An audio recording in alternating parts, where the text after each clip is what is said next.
Greetings. How are you doing? I am doing great. You know, when I realized that Dale was going to come, we talked today, and I said, I would love for you to come and to just kind of piggyback on what we're discussing. And I know you have some ideas as well to share. So I'm just gonna shut up and allow you to just go right ahead, ma'am. Welcome to the This is Dr. Marsha Myrie. Okay, Hines.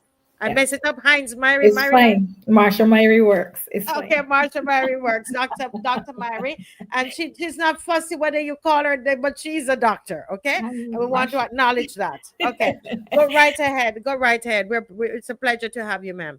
Thank you. There's so much in what you said, what you and Dale said. Like I'm just here writing notes, systemic, like just writing notes. The first thing that I want to remind us is that the silence that you spoke about from our head servant in Barbados shouldn't surprise us, because let us not forget that the government industrial school did not evoke a response either.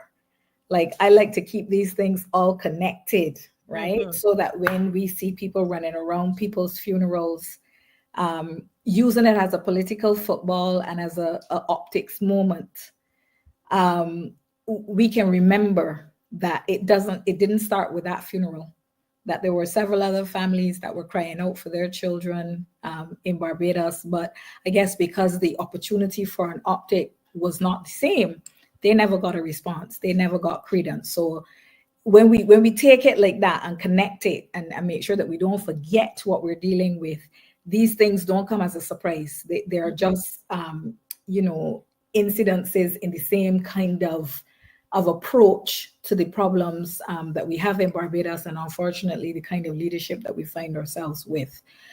I also want to say, in response to this question of why women have children, and I'm not going to stick up here, Marcia, but I couldn't let this one like Yeah. there's very little that the women in Barbados can do that is right. If they have children, it is a problem. If they don't have children, you hear that they got the big jobs now and the big cars now, and they don't want me mothers in It's Barbados. true. It's true. If that mother had decided after her third or her fourth child, you know what, I'm going to go and have an abortion, it would have been a problem. Like, it is hard to please a Bajan person. Wherever you fall on the spectrum, it is difficult to please a Bajan. Mm-hmm. But when Barbadian women don't have children, our nurses come from Nigeria, our carpenters come from Guyana, and we can go on and on and on and on. So really and truly, I'm not saying what is right and what is wrong. I'm just putting it all in perspective, and the loyal opposition can decide what they think. Dale mentioned the effects of trauma. And remember, when I was on the last time, I would have pointed us to Dr. DeGru's work about the effects of trauma, the effects of our transatlantic kidnapping and experience on us as a people. We have still not unpacked that. And we have a government, again, with its grandstanding, talking about the reparative plan for justice, the CARICOM 10-point plan. But our CARICOM 10-point plan is all, to my mind, about getting money. And there was an opportunity where I was working with that work, not directly with CARICOM, but with a group that was related to the work. And I kept saying to them, I want non-reparative measures. What do they look like? And the non-reparative measures are things like access to community counseling. There are things like community building. There are things like reading programs. Because if you're talking about unpacking trauma, if you get, I don't know, England or whatever to give us $60 million tomorrow, Marcia, where do you think the money is going to go?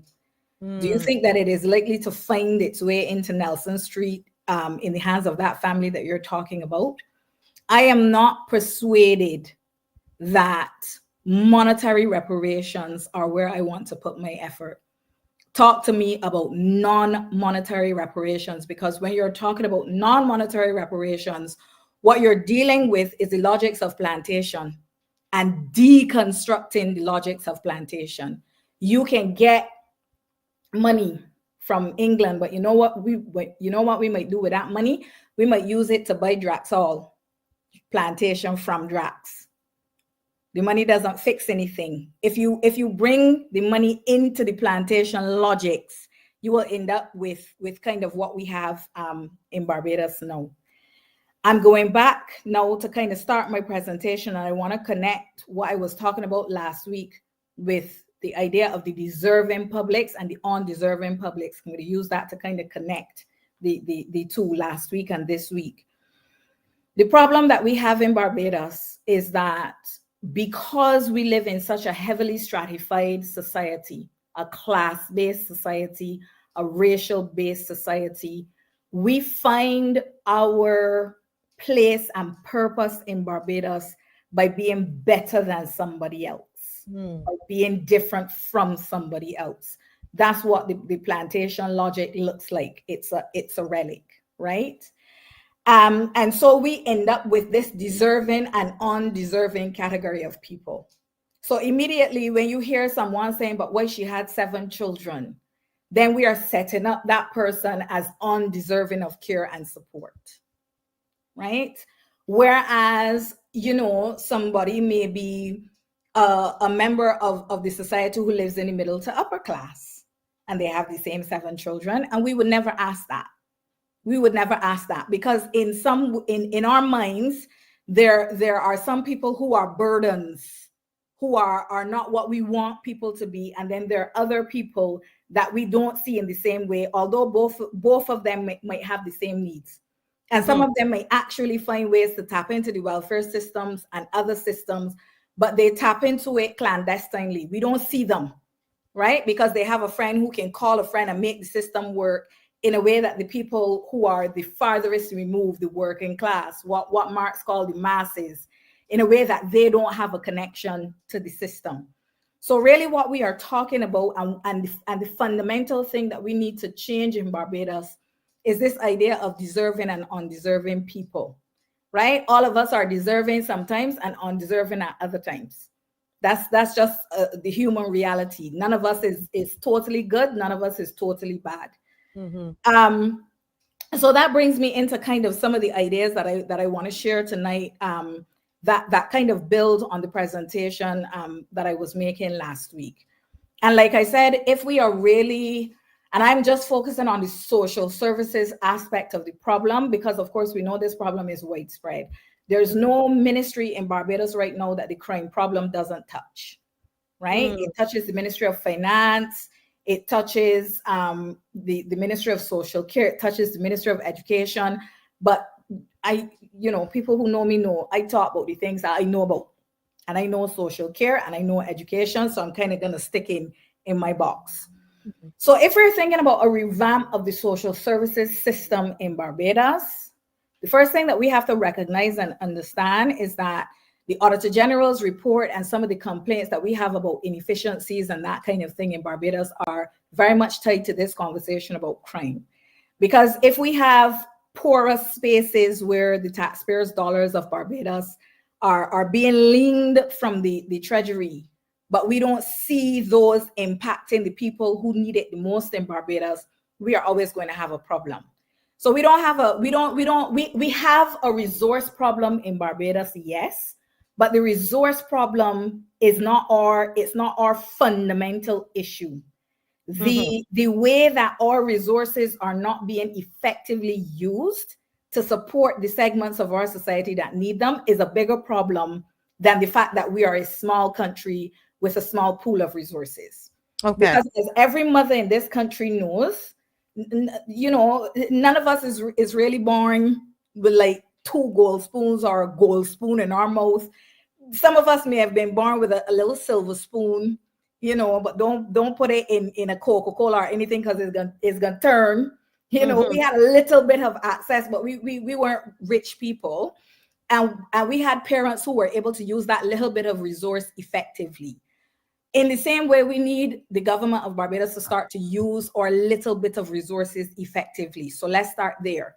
I really do appreciate the work that you do on this show, the way that you tap into that traditional Bajan spirit of each one help one. I love that. And not but, And we have to make sure that even as we do that work, that we call on the government to do what a government is supposed to do. The Mhm. government has a social contract with the citizens of Barbados. And we have to call on the government to get serious about their commitment to that social contract. Do not tell me that money is scarce if we are using private jets to fly people hither, thither, and yon. And when you listen to the rationales about these jets, it just doesn't make sense. Like don't, if we have a little pool of resources, let's Mhm. not use it that way. Let us bring some of that resource closer to ground zero, right? Correct. If we have a little bit of resource, let us not have, what is it, 16 or 17 ministers of government? I lost count. You know Mhm. what I mean? Let's bring some of that resource closer Mhm. to We have 20. I think it's 28 I I or 29. I Yeah, know, but thereabout. the point is, you are putting money, you're putting resources where those resources are not needed. If we are looking for halfway houses for people who need housing and housing support and that kind of thing, let's not give away land. Like these things are all interconnected. It's not that we're talking about land last night and then we're talking about roads and the way that the potholes drop back into the roads in 2 days tomorrow, and then we're talking about children today. It's all interconnected. So the other thing that I want to say, though, is that in addition to the government doing its part, there's more that other sectors of our society need to do. So one of the things that has become quite vogue in Canada and other parts of the world too is that workplaces pay closer attention to creating safety nets. Because the truth is, people are productive when they're Mhm. well fed, when they Mhm. have a comfortable place to sleep, when they Right. are motivated to integrate both into the society and into the company in which they work, right? And so workplaces have found it to be to their benefit to provide things like food banks on site, clothing banks on site, access to safe counseling services for their staff, and that kind of thing. So Mhm. that way, we create a bigger pool, more resources for individuals in the society who need it, right?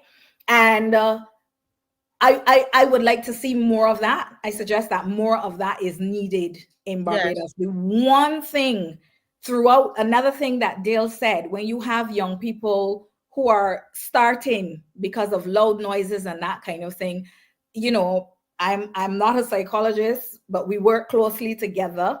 And I feel as though that is a need to screen that person for post-traumatic disorders, Mhm. which are going to happen. That's what trauma causes. Trauma is not just something that we talk about in terms of, oh, well, trauma. Trauma is actually a response of the body, Yeah. right? It affects You the know, heart. Marsha, if I might just add Sure. something here, just a quick personal experience. Living in Big Lane Central Village, I didn't even realize, I didn't even know the word trauma. I was when I went to the U.S. to study. Got married, went to U.S. to study, and Dave would tell you, I would get up in the night and just screaming and because and I realize I'm a noise might be outside. I think it's gunmen coming for me, all kinds of things. So trauma. I mean, this is not something to be taken lightly. You might even leave that community and you're still dealing with it. So I just wanted Absolutely. to say that. Yeah. Absolutely, you're right. And then you have to pair that always with our historical experience. Let's not Mm, forget that, because the research in trauma now is telling us that the trauma that one person experiences passes 3 generations beyond them through the experience of being in the womb. But it's not only in the womb, because they're saying that sperm also store trauma.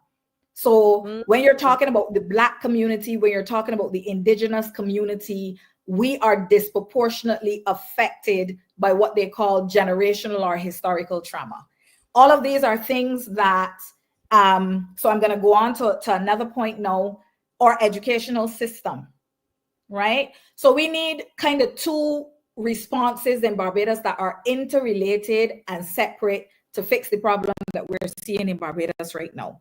We need a set of immediate first response mechanisms to try to quell what is happening in Barbados. So I heard on the radio a couple of days ago, because I like to listen to Pan Caribbean News, that Antigua has a gun amnesty. Now, you can feel how you want to feel about gun amnesties, but the point is they're trying something. If it doesn't work, they can change the way they do it, they can tweak, but they're trying something to get the guns off of the road. And if our stakeholders say that a gun amnesty will not work in Barbados, that's fine. But then tell us what will work. Like what we're doing now is also not working. So somebody has to come up with a strategy. In addition to those first immediate responses, we need a set of what I call slow burn responses, right? So the responses that deal with the generations that may not necessarily be the hot spots today. So like a tiered response, for example, maybe you have a set of programs geared at 0 to 12, 12 to 20, 20 to 27, 27 plus, and 60 plus. And then within those, you can also look at the way that different intersectional identities affect people. So you may want to, of course, put more resources for individuals who are coming from experiences of family instability, communities that we identify as needing support to rebuild themselves, that kind of thing. So within those slow burn responses, let's talk about education. Because what I was talking about with trauma just now, this research is at least 10 to 15 years old. My question would be at the Erdiston Teachers College, at the Barbados Community College, where we are preparing the individuals who are working with our students in the classroom. Are we teaching about trauma? Are our teachers clear about what it is that they're dealing with in the classroom? Do we understand that these children ain't just worthless and wicked, right? Which is what they would have said in my day when we were going to school. You're hard ears, you're hard headed, you're this, that, all kinds of things. We now can understand these things in different ways. So we can construct the school curriculum, both for the teachers and the students, in different ways, so that we can teach people. And that's how you change a society. That's what that's how you do what is called social re-engineering, which is really what we need a program of in Barbados. We have to re-engineer our society and move it more in the direction of what we want it to be. I just wanted to mention very quickly too that we have to separate, I think we should, in what we're trying to do in Barbados now, separate family violence and family instability. So family violence is those families that are categorized by, this auntie cussing that uncle, and, the skills that are not present in the family. And then it leads to all the violence, whatever kind of violence that may be. But what you described with Dale tonight is a cycle of family instability. There may not be people who are getting physically harmed or anything, but everybody who is living in that circumstance, as y'all described it tonight, is being affected because they are not living in the optimal situation that we know human beings need to thrive. Right? And so we have a lot of cycles of family instability in Barbados. Right? And we are not doing enough to study those cycles, capture those cycles, understand how to break those cycles. And so that too is a part of the slow burn that we need. More research, and more research that is not judgmental, but more research that just says, here is what is happening, and then troubleshoot, okay, how can we fix what is happening? Economic trauma. I absolutely love that word. Economic trauma is exactly one of the things that we are facing, also called poverty. Absolutely. So I wanted to talk now a little bit about the judiciary, because we can't pretend that what we're facing... Unfortunately, we have 7 minutes. Okay, I'm begging 5 minutes from Mr. Myrie. No worries. I'm going to finish on the judiciary. So we can't pretend that what we are seeing in Barbados now isn't connected to our judiciary and how it functions, right? But because of the very stringent kind of laws in Barbados, let's not talk about the current judiciary. Let's continue what we were talking about last time. We were talking about the historical kind of judiciary and what we've inherited from past days, because that protects you and it protects me. We're talking history, right? And there are so many books in the Caribbean intellectual tradition, some written in the Caribbean, some written by scholars in the diaspora, that talk about the fact that the judiciary in the Caribbean does not function. It just does not function. And we don't have the time, but I had Mimi Shella here, I had Kamal Brathwaite here, and I had Deborah Thomas. These are just like three, right? And then last week we heard from Orlando Patterson. The issues of the judiciary are not new.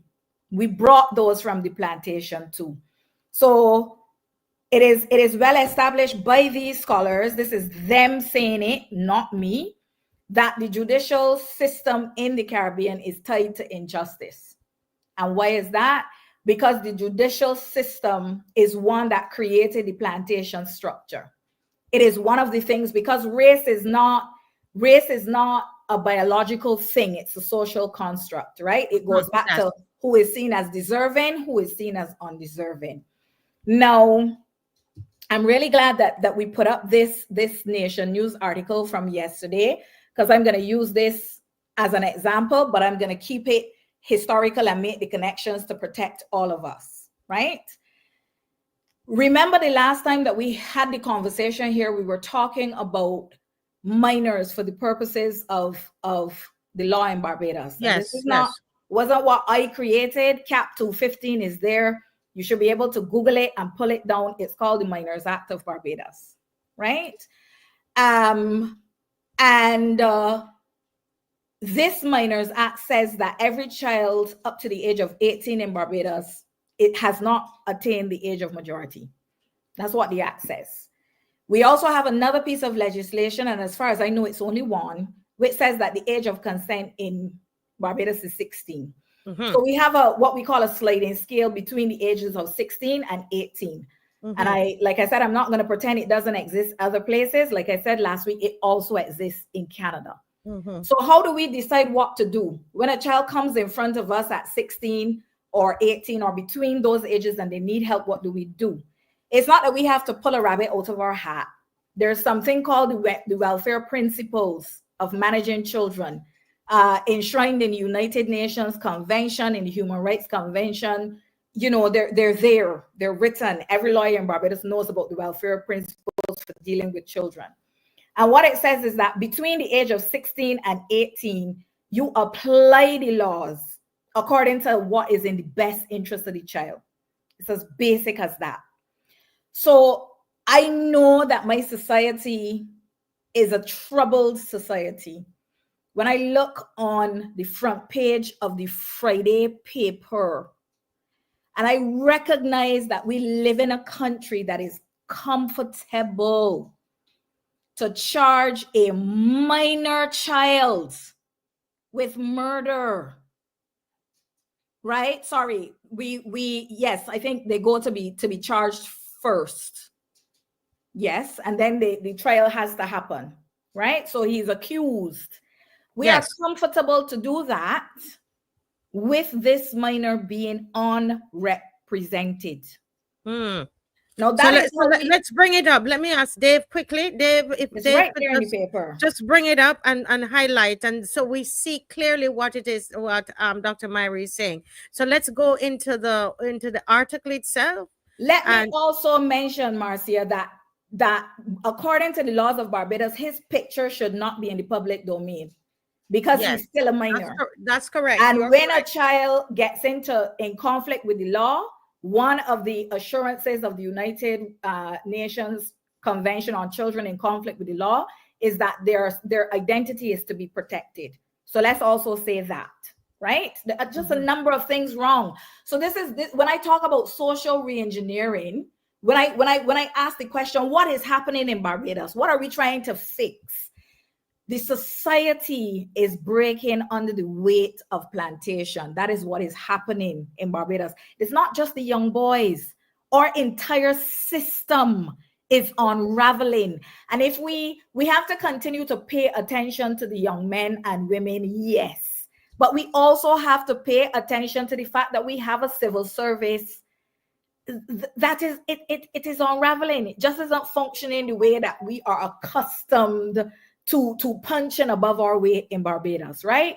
But if you go there in the article, everybody can read it. This is not something that I am making up. And I would figure that this is such an egregious oversight that if it was false reporting, we have since had a Saturday paper and a Sunday paper, and a huge retraction should have been done. No retraction has been done, so I have to take the facts in this paper as accurate. When a child is in conflict with the law, even if it steals a lollipop, it is supposed to be represented by a council that the government pays for. Yeah, okay. That is that child's constitutional right. Okay? So to have a 16-year-old child before the court charged, accused of murder, or being arraigned, that is the word, arraigned on a murder charge without a lawyer, is a failing of the Child Care Board.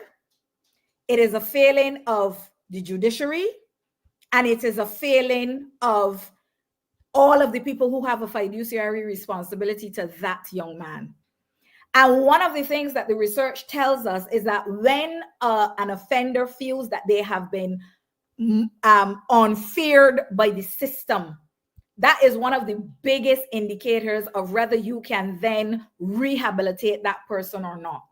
When justice is not seen to be done, then that hardens people in their position that there's no place in this country for me. It doesn't make any sense trying. They have already prejudged me. Marcia, these are the things that bother me about Barbados. I'm not interested.